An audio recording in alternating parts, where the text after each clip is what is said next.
Hola a todos. Pues bien, ahora ya sí empezamos con la explicación del temario. Estamos hablando de los fundamentos, de las bases de cada uno de los temas, de las lecciones. La lección primera se titula El derecho constitucional como regulación del poder político. Por lo tanto, lo que vamos a ver aquí es las relaciones entre el poder y el derecho, como la visión del derecho constitucional es la vertiente jurídica de un mismo objeto que otras disciplinas estudian desde su vertiente o desde su visión política.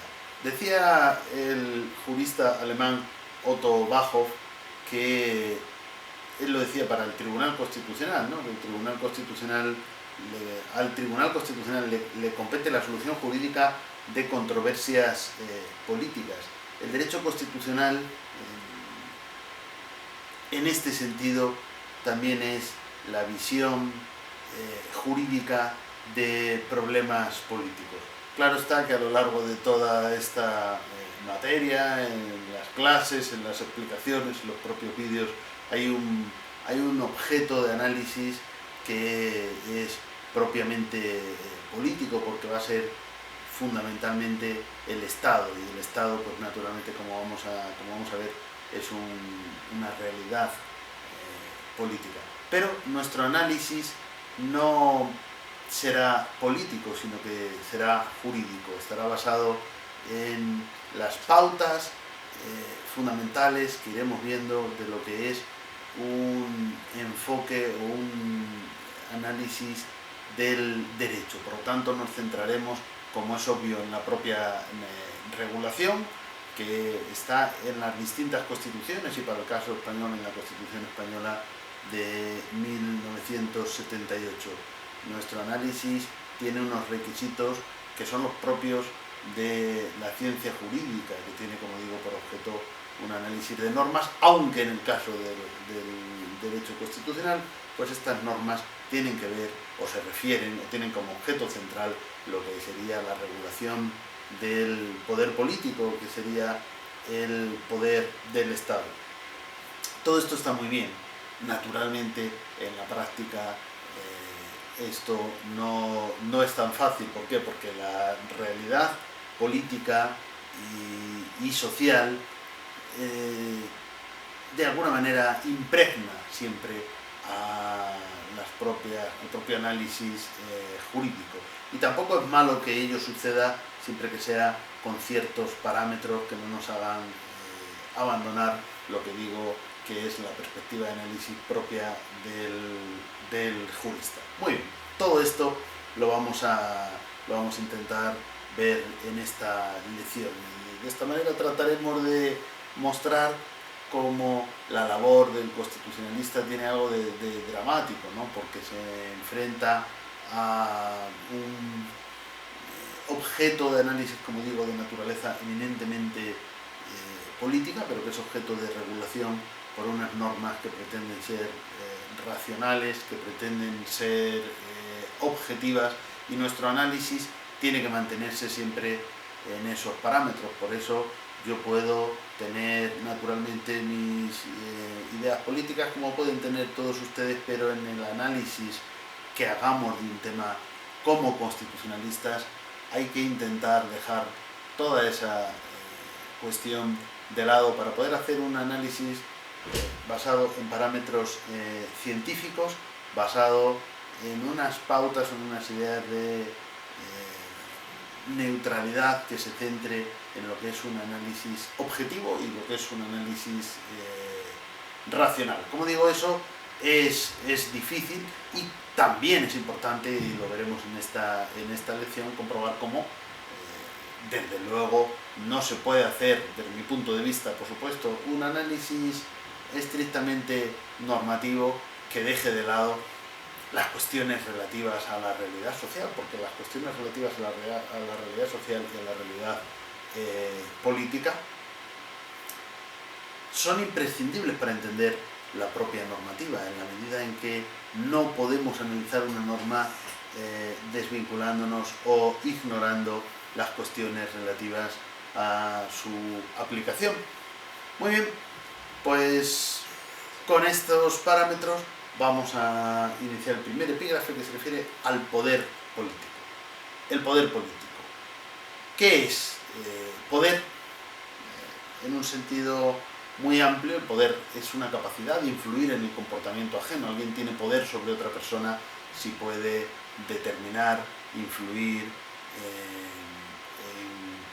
de qué modo se va a comportar esta otra persona. Puede existir en todos los ámbitos sociales. En un sentido amplísimo, poder es el que tiene un poder de convicción, una capacidad de presionar a otra persona, ya sea con argumentos o con otra serie de medidas o de actuaciones, para que ésta haga algo, ¿no? Eso es tener poder sobre una persona. Pero este sería un sentido muy amplio. A nosotros nos interesa ir limitándonos, circunscribiéndonos a un sentido más estricto. ¿Cuál sería ese sentido más estricto? Pues en este caso el poder se configura como la capacidad de modificar una conducta ajena que puede recurrir si es necesario a la coacción. En este sentido, la coacción que puede llegar a ser física, es la imposición de un comportamiento. Como digo, una imposición que puede recurrir incluso a la fuerza.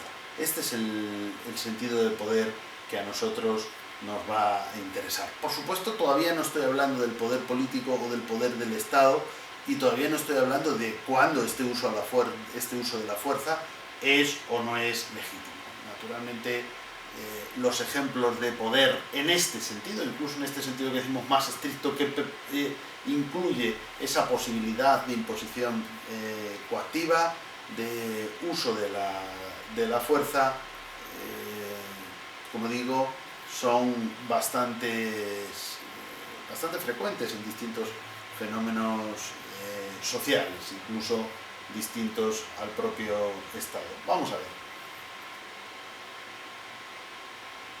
Un grupo de la mafia tiene poder en la medida en que impone o tiene la capacidad de imponer a otro una manera de actuar, bien el pagar una cantidad, el hacer esto, el no poder hacer esto. Ese poder lo tiene respaldado por una capacidad que pueda tener de imponerlo por la fuerza. Por lo tanto, en ese sentido estricto, el poder requiere ese medio coactivo. Ese medio coactivo puede ser muy distinto, ¿no? Hay medios coactivos internos, es decir, dentro del propio grupo o ámbito social de que se trate, o medios externos, como si proceden de un ámbito superior, diferente, ajeno a ese propio grupo. Podemos encontrar muchos casos y muchos fenómenos de poder en la propia sociedad. Además, el poder sigue siempre reglas. Todavía no estoy hablando, repito, de que sea un poder o no legítimo, pero la propia organización establecerá unas reglas para el ejercicio de ese poder.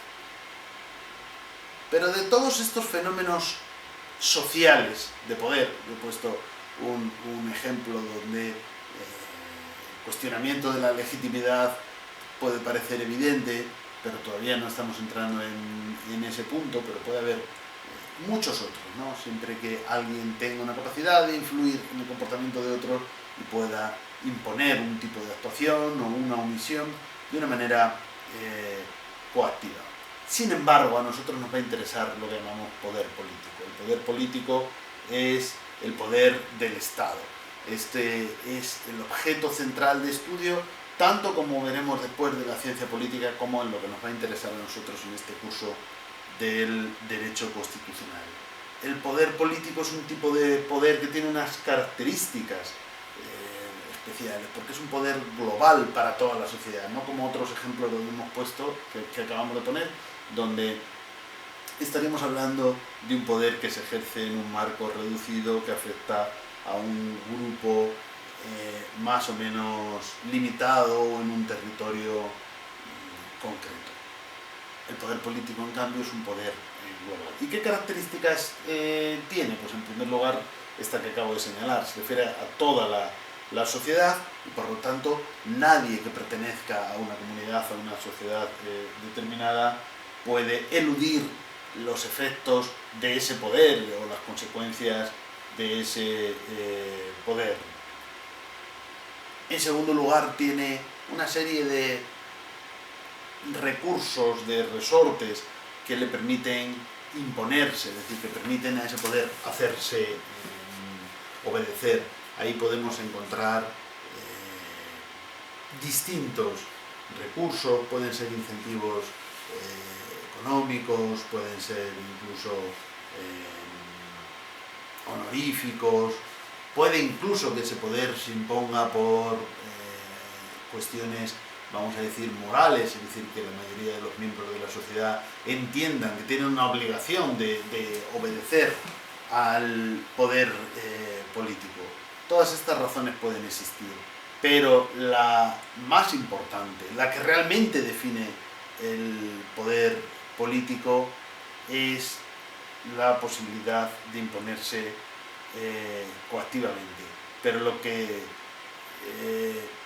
especifica el poder político respecto de otros poderes, porque ya hemos visto que todo tipo de poder, en un sentido estricto, tienen la posibilidad de recurrir a la coacción. ¿Cuál sería, por lo tanto, la característica del poder político que lo pueda distinguir de cualquier otro fenómeno de poder? Pues sería que ese recurso a la coacción se considera